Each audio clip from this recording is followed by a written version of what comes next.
Day 1. Landfall. The island rose out of the horizon like a dream forgotten.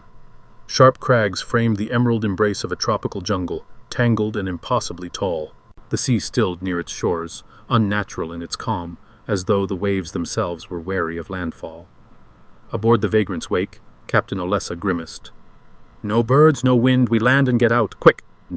Her crew of 5 adventurers said little.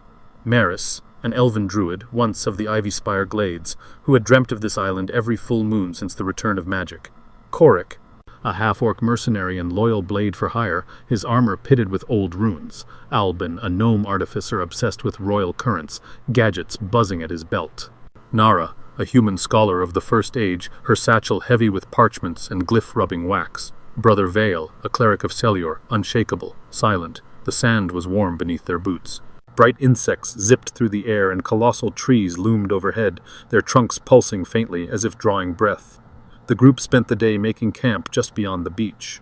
Meris found flora unknown to any catalogue, and Alben's instruments spun wildly, unable to stabilize. That night, no one slept. The jungle whispered, not in language, but in presence, a collective awareness that pressed just behind the eyes. Meris wept quietly. Vale prayed louder than usual. Day 2. The trek inward. The ruin of Iqua Ath Faen lay deeper inland.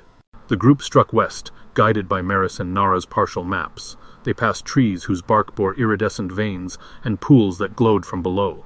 A flightless bird with a crystal beak screeched once, then vanished. At midday, Korrick spotted a creature watching them from the canopy. It had too many joints. When Vale raised a hand to bless the party, the creature mimicked him perfectly. Later, they came across a mossy glade where the trees grew in a perfect spiral. Alben's compass spun until it burst.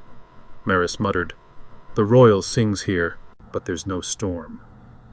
That night, they camped beneath a bone-white tree that bled silver sap. Nara translated glyphs etched into a fallen obelisk. "Here ends the memory of song." Her lantern flickered and turned green. Day 3. The ruins awaken. Stone arches rose ahead. The remains of Iqua Ath Faen were strangely intact, pillars half swallowed by vines, frescoes unmarred by time. The art showed elven figures with luminous eyes standing in communion with stars. Their mouths were open, always open, as if caught mid-hymn. Vale paused before a statue and murmured, "These were not prayers to Celior, this is something older." The group split briefly. Alben and Korrick investigated a sunken courtyard where wildflowers grew in a perfect grid. Nara, Meris, and Vale examined the central ziggurat, its steps lined with gemstones that glowed faintly when touched. Alben returned alone at dusk. Korrick was gone. He just walked into the stone, and he said, pale, the wall swallowed him. No one questioned it. Day 4. Disappearance. The next morning, Nara was gone, her bedroll undisturbed. Her boots stood neatly at the tent's edge, filled with damp sand. Vale led a hymn. Meris walked the ruins in a trance.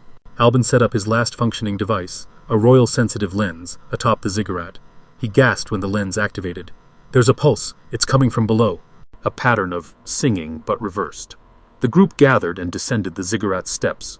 Below, they found a vault. Inside, mirrors that reflected things not present. Whispers that grew louder the longer they listened. Meris stepped forward, hand outstretched. The vault door closed. They were never seen again. Weeks later, a passing vessel found the Vagrant's wake adrift, its sails intact but torn, its mooring rope frayed as if from within. On the island, the jungle regrew fast. The camp was gone, but the vault remained, and sometimes, when the moon is right, one can hear faint voices singing in reverse, and see shadows in mirrors that do not belong.